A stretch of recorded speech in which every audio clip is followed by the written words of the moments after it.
Grabe ang simula ng 2026 NBA Finals. Akala ng lahat tuloy-tuloy na ang momentum ng San Antonio Spurs matapos nilang dominahin ang first half ng Game 1 sa loob ng kanilang home floor. Sinasabayan sila ng New York Knicks pero pinatunayan ng Spurs kung bakit sila tinatawag na team of the future na pumasok sa present.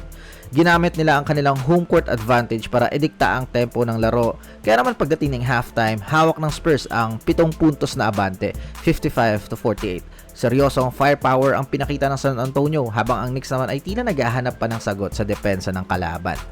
Pagpasok ng third quarter, lalong uminit ang laro para sa tropa ng San Antonio. Nagpakawala sila ng matinding ratsyada para itala ang kanilang pinakamalaking kalamangan sa buong gabi na umabot ng 14 points, 65-51. Parang kontrolado ng Spurs ang bawat possession at hirap na hirap ang offense ng New York na makakita ng butas. Ramdam na ramdam sa arena ang energy ng mga fans dahil akala ng marami ay tuluyan ng bibigay ang Knicks sa lakas ng opensa ng Spurs. Sa puntong ito, mukhang selyado na ng Spurs ang momentum para itakbo ang panalo sa unang laro. Pero hindi basta-basta sumuko ang New York Knicks, lalo na't dala nila ang kanilang 11-game winning streak. Noong nagpasya ang coaching staff ng Spurs na ilabas si Victor Wembanyama para bigyan ito ng konting pahinga, doon na nagsimula ang unti-unting pagbawi ng Knicks. Nag-adjust agad ang New York at sinumulang atakihin ng paint area na walang nakatayong 7'4" rim protector. Nag-collapse ang depensa ng Spurs at nagawa ng Knicks na magpakawala ng 7-0 run para mapababa yung hinahabol nila sa 6 na puntos na lang, 67-61. Dahilan para mapilitan ng San Antonio na tumawag ng timeout at ibalik agad si Wemby.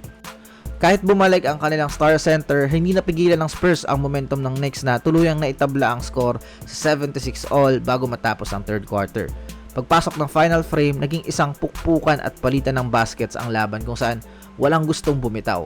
Humirit pa ang Spurs ng 9-0 run para muling makuha ang lead 95-94 sa huling 2 minuto ng regulation.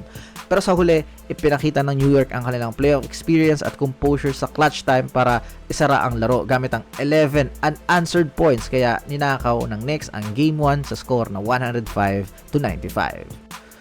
Tingnan natin kung ano nga ba ang naging dahilan ng meltdown ng Spurs sa second half.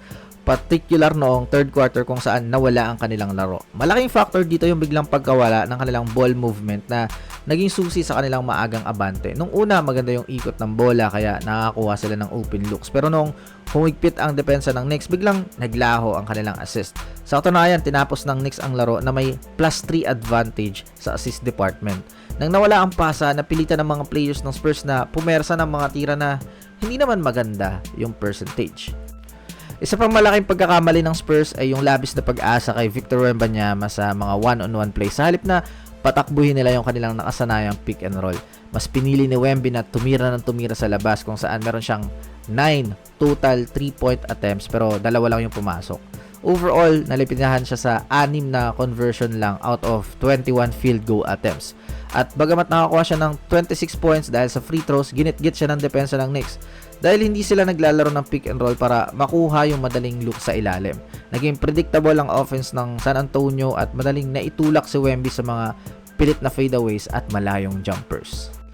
Habang naghihirap ang Spurs, binuhat naman ni Jalen Brunson ang New York Knicks para patunayan na siya talaga ang main man ng kupunan.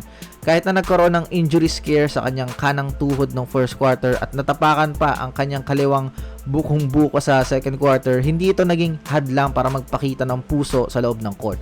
Tinapos ni Brunson ang gabi na may 30 points kabilang ang 13 points sa fourth quarter alone. Siya ang umako sa lahat ng importanteng basket sa clutch. Kabilang ang isang corner 3-pointer na nagbalik ng kalamangan sa Knicks at isang mahirap na falling away shot sa huling seconds ng laro para tuluyang mapatahimik ang Frostbank Center. Bukod kay Brunson, nararapat din natin bigyan ng malaking papuri si Josh Hart na siyang itinuturing na unsung hero sa larong to. Hindi man siya umi-score ng marami dahil isang field goal lang ang kanyang naipasok. Pinatunayan niya ang kanyang halaga sa pamamagitan ng paggawa ng lahat ng dirty work para sa kupunan. Humakot si Hart ng 15 rebounds. May kasama pang 6 na assist at 4 na steals para panatilihing buhay ang bawat possession ng Knicks. Sa tuwing may loose ball o rebound na kailangan ipaglaban, andun si Hart para magbigay ng extra possession na nagpahirap ng husto sa transition game ng San Antonio. Ngayong nakuha na ng Knicks ang 1-0 lead at ninakaw ang home court advantage, maraming adjustment ang kailangan gawin ng magkabilang kupunan para sa Game 2. Para sa San Antonio Spurs, kailangan nilang ibalik ang kanilang disciplined ball movement at iwasan na yung pagiging masyadong isolation heavy kapag nababother yung kanilang opensa. Dapat nilang gamitin si Wemby sa pick and roll para makalapit ito sa rim at maka-convert ng mga mas magandang scoring opportunities para sa kanyang mga kasamahan. Bukod dito, kailangan din makakuha ng suporta mula sa kanilang bench. Bukod lang kay Dylan Harper na may 16 points and 4 points lang yung naiambag ng ibang reserves. Para naman sa New York Knicks, ang pangunahing misyon nila ay panatilihin yung kanilang defensive intensity at patuloy na limitahan ang space ni Wemby sa loob ng paint area gamit yung kanilang physical na laro. Kailangan din nilang bantayan ang kalusugan ni Jalen Bronson upang matiyak na he is healthy and good to go for Game 2. So kung magagawa ng Knicks na kontrolin ulit yung rebounding department sa tulong ni na Josh Hart at Karl Anthony Towns, malaki yung chance nila na madala yung 2-0 lead pa uwi ng Madison Square Garden. So tiyak na mas madugo at mas exciting palalo yung salpukan nila. Kaya abangan natin kung makakabawi ba ang mga bata ni Coach Mitch Johnson.